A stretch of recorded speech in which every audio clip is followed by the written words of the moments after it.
9 projets de loi soumis aux 180 membres de l'Assemblée nationale camerounaise ont finalement été votés au terme de la seconde session ordinaire qui s'est tenue du 8 juin au 7 juillet 2017.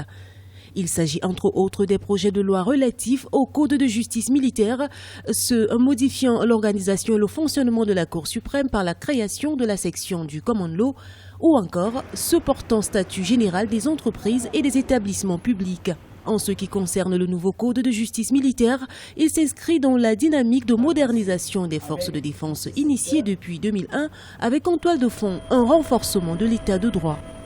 Tous les projets sont intéressants et peuvent retenir notre attention puisqu'il y a la modernisation, la modification du Code de justice militaire qui doit être un complément à la modernisation de la justice au Cameroun, puisqu'on a un code de procédure pénale qui a déjà été adopté, puis un code pénal récemment l'année dernière. Donc le code de justice militaire ne peut que rentrer dans la même droite ligne. Après cela, nous avons toutes les lois qui ont été prises pour les entreprises et établissements publics. Nous pouvons dire, et comme il a été annoncé, qu'elles ont été prises sous l'influence des institutions financières internationales suite aux difficultés économiques que connaît la sous-région. Le projet de loi portant statut général des entreprises et des établissements publics a quant à lui suscité des controverses au sein de l'opinion publique. Réclamé par les institutions financières internationales, il vise à dépoussiérer l'actuelle loi sur les établissements publics en vigueur depuis 20 ans, mais très peu appliquée, notamment en ce qui concerne la durée de mandat des dirigeants. C'est une loi qui vise un peu la diminution des cumuls.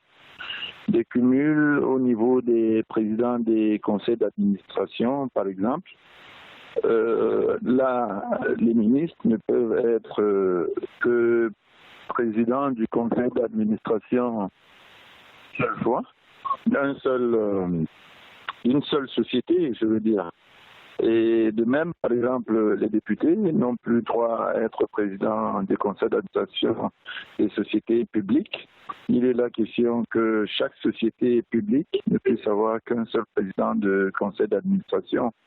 L'avènement de la section anglophone de Common Law à la Cour suprême va ainsi renforcer le fonctionnement du système judiciaire, car elle représente une avancée notable dans la promotion du multiculturalisme au Cameroun. Tous ces projets de loi entreront en vigueur dès leur promulgation par le président de la République.